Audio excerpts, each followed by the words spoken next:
Can you tell us a bit about your background and how you discovered your psychic abilities?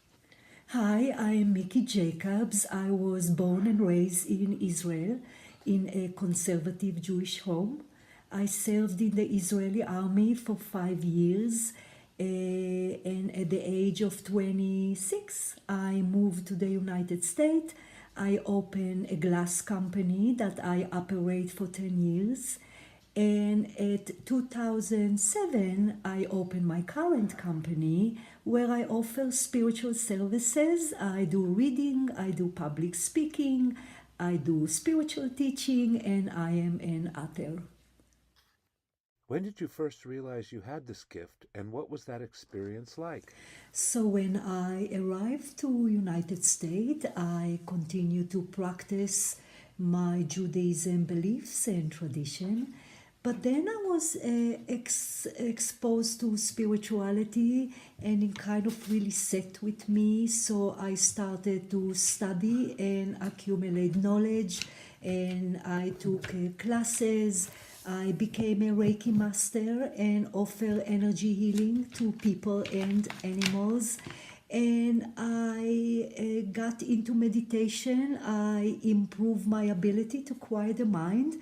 And frankly, I just one day heard the channeling or heard spirit communicate with me. In regard to how was the first experience, it was just plain fantastic. I must say that it was a little bit confusing because you do not quite know if it was my own inner voice or the voice of spirits.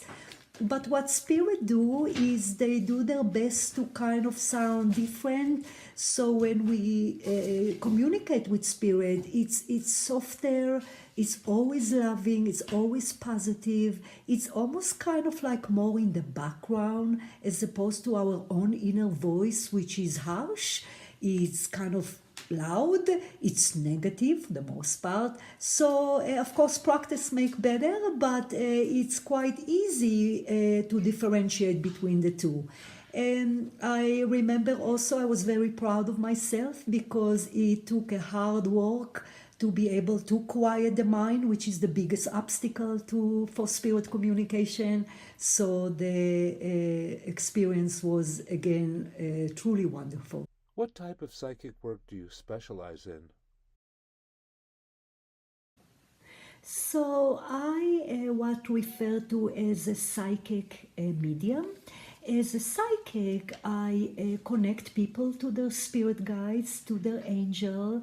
I transfer a lot of life advice, professional life, relationship, the purpose or the path of the soul, well-being or medical intuition as to sometimes it's referred to as a medium, connect people to their departed loved ones as well as departed pets. What can clients expect during a session with you? So, in a reading with me, a person should expect in a psychic reading information that is not vague, it's very precise, it's very detailed, super powerful about their life, about their well being, medical intuition in relation to their mind or to their body. In a mediumship reading, a departed loved one and pets often enter the reading with the main purpose is bring forward information that prove that they survive the death of their physical body, that they are indeed not dead, they continue on, and that they are very much with them. My readings also often include some spiritual teaching that guides sometimes bring up in relation to certain channeling that come forward. They are explaining certain spiritual topics or certain spiritual knowledge that can emphasize the channeling, that can help the person understand the channeling as well as apply the correct action. So my readings are not only channeling, but I believe that it has a potential for a spiritual expansion and growth. Can you describe the tools or techniques you use in your readings? So, in regard to my approach, it's very important for me that the person understand that they don't talk, they do not need to talk. They call to talk to spirits, not Mickey. So, it's very important for me to tell them that I give the stage to spirits. Spirit know how to build the reading based on the priority of the information, able to see obviously the bigger picture and what's important to come first, second, and so forth. In regard to the method, I don't have any specific method.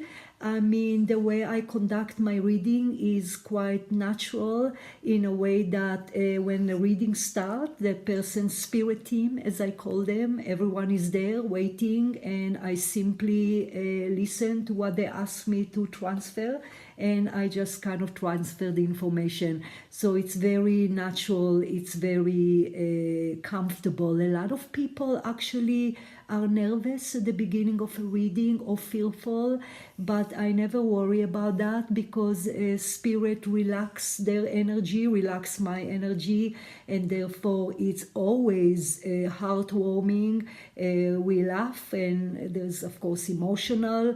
It does not mean that spirit cannot produce or ask me to transfer some tough information, certainly spirit guides, but it's always a loving and very, very memorable experience. Can you share a memorable or impactful reading you've done that highlights your abilities?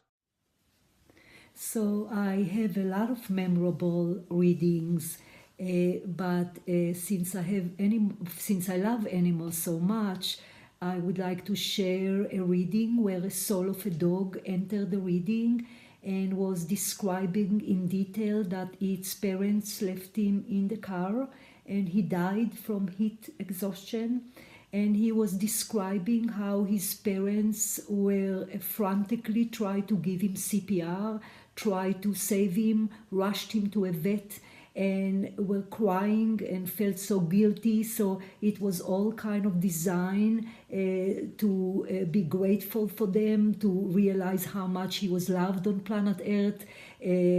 So that was really, really heartwarming for me, and frankly emphasize the amazing connection that pets have with us in life and after their passing. What do you think sets you apart from other psychics? I think what set me apart from other psychics is a simplicity. The way I conduct my work is very simple, straightforward, and easy to understand.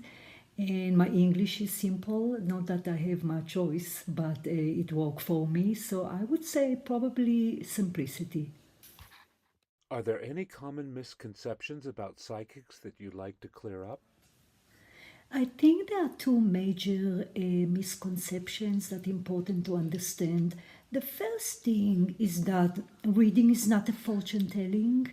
There are certain things that are not meant to be said, meant to be hidden from me and therefore the person, because perhaps the path or the discovery of certain things is part of our growth. So they're very picky as to what they reveal in a reading and what not.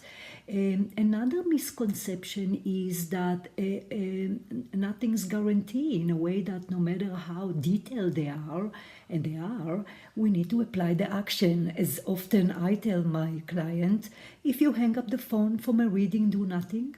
Due to free will, nothing happened. They cannot interfere with our free will. So it's the cooperation of action, helping them help us, and understand that readings is very much governed as to what come and who comes. How can your insights help someone in their everyday life or in making important decisions? So the insights of spirit in reading is super helpful in many, many ways. In regard to making a decision, sometimes spirit help us in that in reading, and sometimes they provide enough information when we kind of know the direction. So it's always helpful in life transforming. What advice would you give someone seeking their first psychic reading? So, the first advice I would give to someone that is new in readings is to move the mind aside. Mind can be a major obstacle to a successful reading. It can kind of interfere the flow of the energy. Stay open-minded. Don't be fixated about someone to enter and something to come. Kind of like move forward, enjoy the process, beautiful, helpful process as we've mentioned before. But that really would be my main advice, which why I bring it up to first-time clients. How can people get in touch with you or book a session? So the best way to keep in touch with me will be through my website at mikijacobs.com, mikijacobs.com. Everything is there, schedule a reading, any update or upcoming projects. There is links to my social media, and that is the best way to get a hold of me. So thank you very much for listening.